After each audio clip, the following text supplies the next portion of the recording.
4 రోజులు హడావిడి, ఆ తర్వాత అంతా హాంబుష్. చాలా కేసుల్లో ఇదే కనిపిస్తుంది మనకు. బట్ ఫోన్ ట్యాపింగ్ కేసులో మాత్రం అలా జరగడం లేదు. అసలు నిందితులను పట్టుకునే వరకు తగ్గేది లేదంటున్నారు తెలంగాణ పోలీసు. ప్రజల శాంతి భద్రతలు పర్యవేక్షించాల్సిన తమ డిపార్ట్మెంట్లోనే ఇంటి దొంగలున్నారని తెలిసి ఈగో హర్ట్ అయిందో ఏమో మరి. ఈ కేసు అంతు తేల్చే వరకు తగ్గేది లేదన్నట్టుగా వ్యవహరిస్తున్నారు. ఇప్పుడు ఇలా ఎందుకు చెప్పుకోవాల్సి వస్తుందంటే ఈ కేసులో మరో కీలక పరిణామం జరిగింది కాబట్టి. వందలాది మంది నేతలు, అందులో సొంత పార్టీ వారు, విపక్ష పార్టీ వారు, ఇలా ఎవరినీ వదలకుండా అందరి ఫోన్లు ట్యాప్ చేశారు బీఆర్ఎస్ హయాంలో.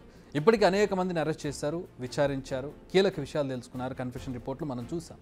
విదేశాల్లో ఉన్న వారిని కూడా రప్పించేందుకు కూడా అన్ని ప్రయత్నాలు జరుగుతున్నాయి. బ్లూ కార్నర్ నోటీసులు, రెడ్ కార్నర్ నోటీసులు అంటూ జారీ చేశారు.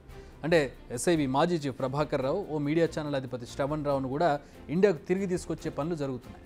అయితే ఇవన్నీ విచారణలో నిందితులు చెప్పిన విషయాలు. కానీ ఇవన్నీ కోర్టులో ప్రూవ్ చేయాలంటే టెక్నికల్ ఎవిడెన్స్ కావాలి, ఆధారాలు కావాలి. ఇప్పుడు ఈ ఆధారాల సేకరణపై ఫోకస్ చేశారు పోలీసులు. కొంత సక్సెస్ కూడా అయినట్టు కనబడుతున్నారు.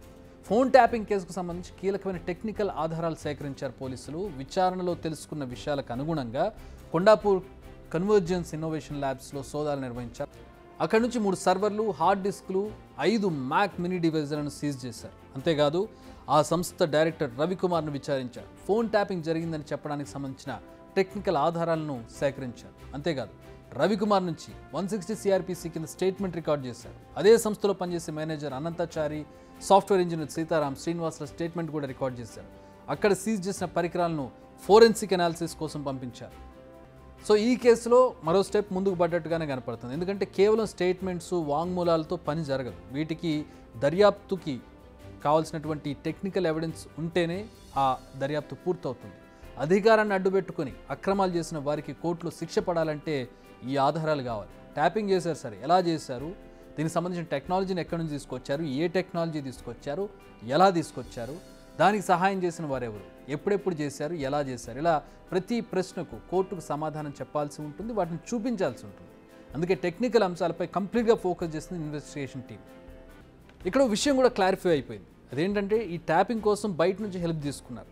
అయితే ఇది కూడా అనధికారికంగానే జరిగింది. ఎందుకంటే అధికారికంగా జరిగితే ఈ సోదాలు చేయడం, సీజ్ చేయడం ఎప్పుడో జరిగేది. నిందితులు చెప్పిన వివరాల ఆధారంగా సోదాలు చేశారంటే అనఫిషియల్ అని తేలిపోతుంది. మరి వారు ఫ్రీగా అయితే సేవలు అందించారు. సాఫ్ట్వేర్ కంపెనీలు అంటే భారీగానే ఛార్జ్ చేస్తారు. మరి చెల్లింపులు చేసిన పెద్దలు ఎవరు, అఫీషియల్ కాకపోతే చెల్లింపులు ఎలా జరిగాయి, లేదంటే ఏ నేతకు చెందిన కంపెనీలు ఇవి, వీటి వెనుకున్నది ఎవరు, అసలు వారి వద్ద నుంచి ఇలాంటి టెక్నికల్ సాయం తీసుకోవాలని ఆదేశించింది ఎవరు, దీని వెనుక బీఆర్ఎస్ పెద్దలు ఉన్నారా, లేక ఆయా కంపెనీలను బెదిరించి వారి సేవలను ఉపయోగించుకున్నారనే విషయాలు బయటకు రావాల్సింది. ప్రశ్నలకు ముందు సమాధానం తెలియబోతోంది. కానీ ఒక విషయం మాత్రం నిజం, పోలీస్ డిపార్ట్మెంట్లో చూసుకుంటే ఈ కేసులో కానిస్టేబుల్ నుంచి మొదలు పెడితే డీజీ ర్యాంక్ అధికారులు కూడా ఇన్వాల్వ్మెంట్ కనపడుతుంది మనకి. బయట నుంచి చూస్తే మీడియా సంస్థలు, సాఫ్ట్వేర్ కంపెనీల హస్తం కూడా ఉంది. అయితే 2 వ్యవస్థలను మేనేజ్ చేసిన ఆ పెద్దలు ఎవరు అనేది తేలాలి. ఇప్పటికే నిందితుల నోటి నుంచి బీఆర్ఎస్ సుప్రీమో, పెద్ద ఆయన అనే పదం వచ్చేసింది. అంటే ఇండైరెక్ట్గా బీఆర్ఎస్ అధినేత మాజీ సీఎం కేసీఆర్ పేరు వచ్చేసింది. సో ఈ కేసులో ఆయన ఇన్వాల్వ్మెంట్ ఉందని తేలిపోయింది. అయితే దీన్ని ఎస్టాబ్లిష్ చేసే పనులు పోలీసులు ప్రస్తుతం బిజీగా ఉన్నారు.